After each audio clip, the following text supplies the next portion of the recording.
If you've got a problem in growing your franchise, you're sick of using brokers, not getting high quality franchise leads, your lead cost is going up, you're struggling to convert people, they're ghosting, then you're going to want to check this out today with what I've got to tell you. My name is Joel Kleber, I'm the CEO of the Gyms Group, and in the last 5 years, I've helped us grow by more than 2,000 franchisees using one of the methods which I'm going to talk about in this video today. And that method is creating a podcast for your franchise brand. All franchise brands should have a podcast. It is a no-brainer. Daniel Priestley in the UK recently said this in the comments. I'm surprised that people don't have one already. So all franchisors, if you've got a franchise brand, you need to get a podcast today. I'm going to talk about how much impact it's had for us on recruitment and what it can do for you. So I'm going to talk about that in detail and about the impact it's had on the Gyms Group growth. There's a big myth that marketers always talk about and saying people only have 1 to 2 seconds attention spans. Anything longer than that, people lose attention. And that's going to be further from the truth in my experience. If someone is investing their life savings or a significant amount of money in buying a franchise, they're going to want to know as much as possible and as much transparency as possible around what they're getting into as well. They're not just talking to you, the recruiter or your broker or the franchisor. They want to hear from franchisees. They want to hear from the founder. They want to hear as much content as possible about the realities, about the investment they're going to make in your franchise system.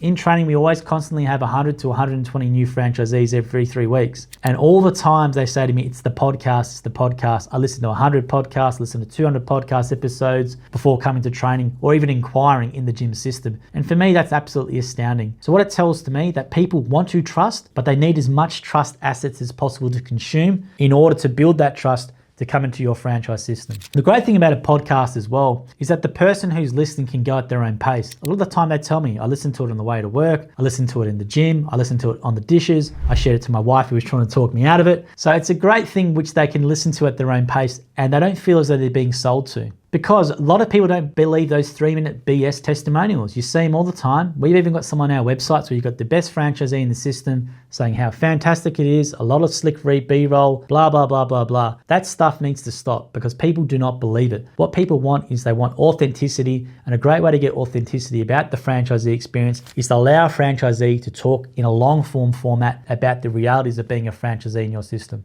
I do this all the time, and the constant feedback I get is we can't believe how transparent the brand is. We couldn't believe how honest the brand is. We love to hear about the challenges as well from franchisees. That was great that you kept it in. This is all actual comments from people that I always interview every 3 weeks in training with their feedback about the podcast. It also fills the trust gap. A lot of people don't trust franchising. They generally think it's a scam. What's the catch? You've heard it all before as a franchisor. So having a franchisee talk in an unfiltered way for an hour really helps bridge that trust gap as well. Not only that, it's really an easy way to get that 7-hour of content mark so that someone inquires with your franchise system. Another thing to consider, it's very hard to hide in long form. If you're talking for 45 minutes to an hour and someone watches that as a prospect, it's very hard for the person who's talking in the interview to hide what they truly think about being a franchisee. So that's a really important thing to consider as well. Just the authenticity that comes across with a podcast when you let your franchisees just talk about the true, genuine franchise experience. Something else to consider is that your franchisees are selling it for you. You don't have to really push as a franchisor. You don't have to do the hard sell. Your prospect who listens to the franchisee,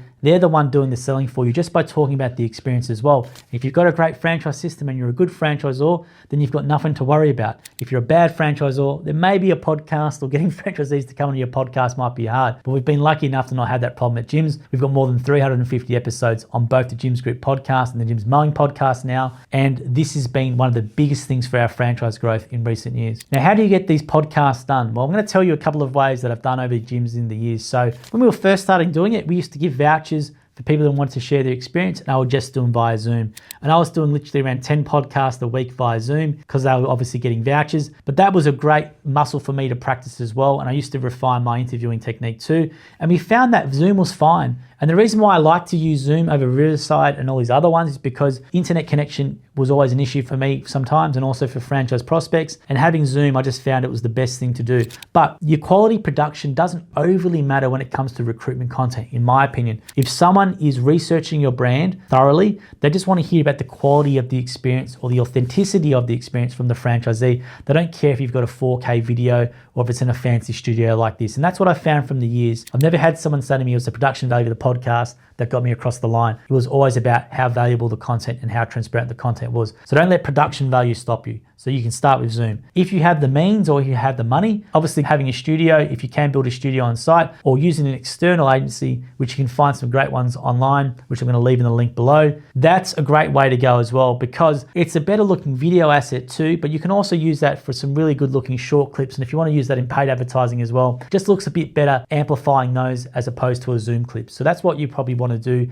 if you are going to do this for the first time. Now, when you create these long form podcasts as well, you're creating a video asset or an audio asset that you can then use for repurposing. So it's not just investment for one piece of content, you're literally investing, you can get 100 pieces of content out of it as well. That long form podcast that you can then take, you can then go through and find the highlights and make a compilation clip. You can then get some shorts, and then out of those shorts, you can use them for recruitment ads. You can actually use them for customer focused ads, depending on your business and the question and the content that was shared. You can also then repurpose that into a blog on your website. You can repurpose it to multiple blogs on your website with some short FAQs as well, which will hopefully be surfaced in LLMs. Depending on your platform strategy, you can then use some X from it. You can have some Facebook posts, you can have some Instagram carousels. The list goes on with all the repurposing that you can do as well with it. And then you can use it to build out your YouTube channel. So you can obviously have a podcast on your YouTube channel. You can put it into Spotify Creator Studio and have that go everywhere as well for free. And then from there, you can build out your YouTube channel from that one podcast. You can have multiple shorts which build up the YouTube channel. You can also have 3 to 5 minute video clips from the longer form podcast on specific areas of your franchise system. So for example, you might have someone where you talk about fees for 5 minutes, and then you can have a video from that which says, what is the Jim's mowing fees, question mark, for example.